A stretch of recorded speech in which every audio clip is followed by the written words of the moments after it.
Mga pre, good morning. Ayan, in-overhaul natin kagabi. Yamaha RS110 ang naging problema. Stuck yung kanyang connecting rod. Ayan maganit. Ayan. Ayan At nakatagilid, hindi na bagsak. Diba? Dapat babagsak yan eh. Ayan. Connecting rod. Ayan na bumaksak. Ayan. Ito naman, Badja City 100. Clutch lining, clutch hub. Masira. Okay. Yung barako, madugo. Sablay ang pagkakadali sa machine shop. Ito mga pre, galing na sa paggawaan to. Ito yung video natin. Tingnan natin kung bakit hindi nila nadali, no? Step by step tayo para masundan nyo ako. Bye bye. Tanggalin ko muna po at saka tangke.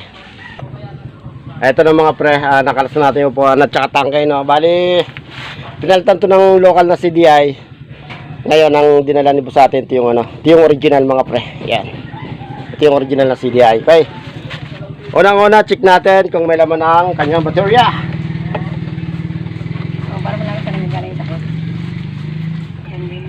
Ayun mga pre, kung napapansin nyo malakas.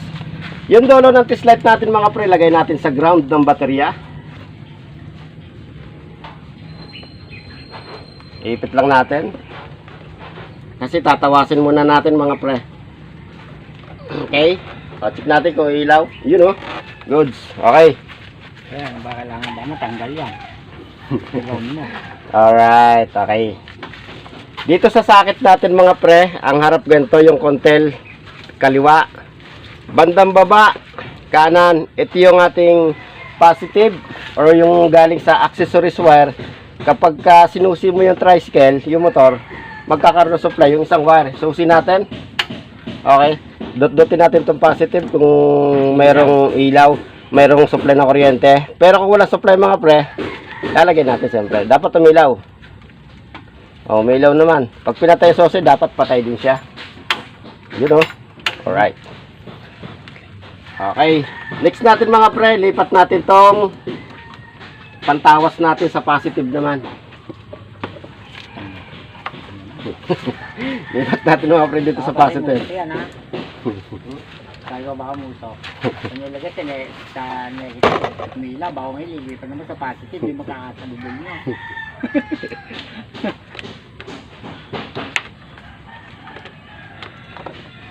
Teka mga pre, medyo mahigpit. Luwagan lang natin itong password. Hindi may saksak yung ating pare. Good morning pare.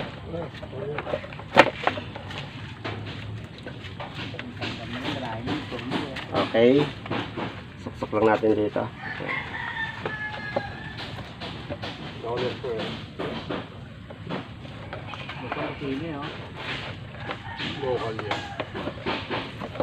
Yun. Okay mga pre. Yung dulo ng test light natin naka-positive. Dapat sa lahat ng parting to iilaw. Yun kahit saan dyan. Yun. Okay.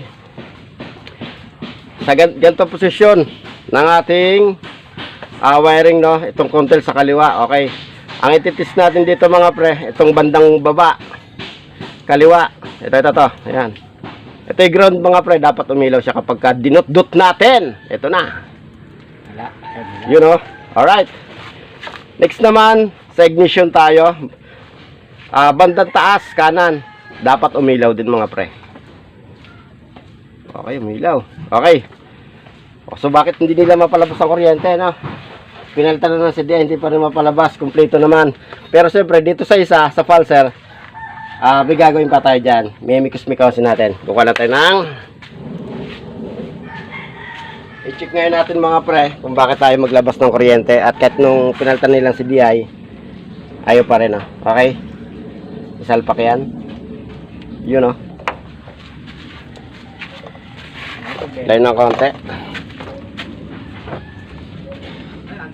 Buenos dias amigos.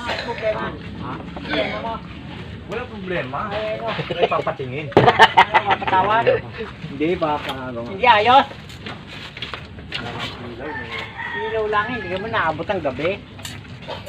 Para kung may Wala wala nagpapadrive Okay mga pre. Susin natin. Ay ito pa. Meron naman mga pre lakas pa tayo hindi nila mapandar. Wala. Ayun.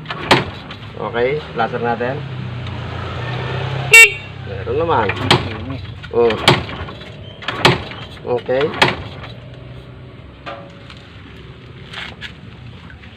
Pare, anong Video pa yan, no? anong nangyari sa motor mo? Naro ilaw. Walang ilaw? Nagbayad ka na ba? Hindi, yung sa ano lang, yung sa loob natanggal. Ah. Ano ko lang, no? Mamaya ka pa. Mamaya ka pa. Ayun. Safety. Sagit lang naman. Ayun. Hindi pwede yun. Okay mga pre, wala. Tanggal. Dahil wala, re-recta na tayo dito sa pinaka-main. Dapat dito mga pre, sa wire na galing CDI, sa bawat pagsipa mo, hindi mawawala ang kuryente. Ika nga yung bawat pilantik. Pinantik. Pilantik na kuryente. Pinantik. Okay, susin natin. Hindi yata kita Makatalsik. Ayun, wala. Okay. Alright. Wala.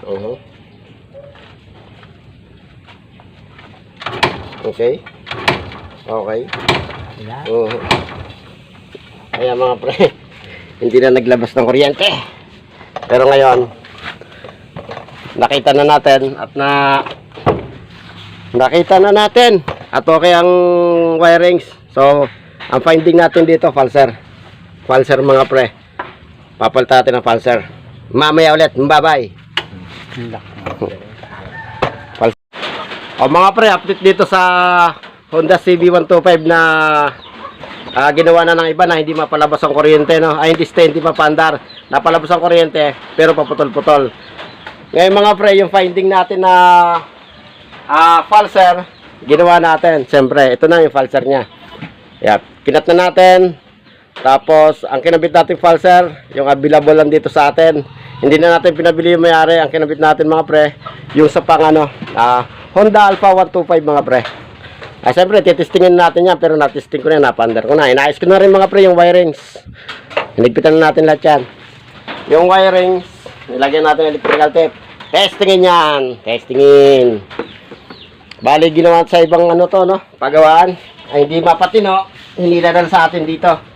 Okay, the moment of truth. Pero mandar na to mga pre, kaya talagang andar to kasi napandar ko na to Yun, no?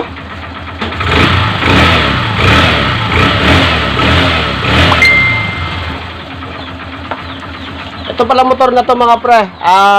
Ito pala in-overhaul ko na to, no? Siguro nasa mga 3 buwan pa lang. Kaya pinong-pino pa yung andar mga pre. Ako naririnig nyo kasi bata pa siya mula nung in-overhaul ko. Ilang buwan pa lang. Mga 3 buwan siguro tingin ko. O kulang-kulang 3. Mga ganun mga pre. Mga pre, okay na to. At yan. Shoutout sa mga customer natin. Magagandang lalaki. Bye-bye. Yun lang mga pre.